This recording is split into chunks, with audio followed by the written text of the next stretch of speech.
In this video tutorial, we'll explore how to effectively remove objects from your photos using the new Adobe Photoshop AI Beta.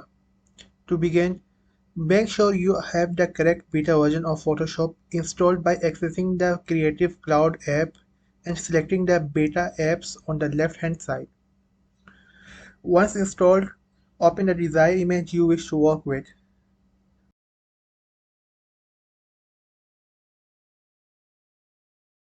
By default, you will notice the AI Generative Fill Diagnose box at the bottom of the screen.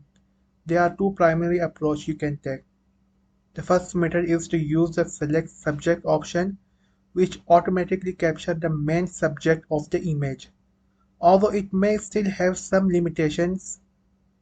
Alternatively, you can manually select the object using the label, ensuring a slightly expanded selection for Photoshop to work with. Then apply the generative fill by leaving the text prompt blank and hitting generate. While both methods have their merits, the Select Subject option may yield even better results as Adobe continues to improve this feature.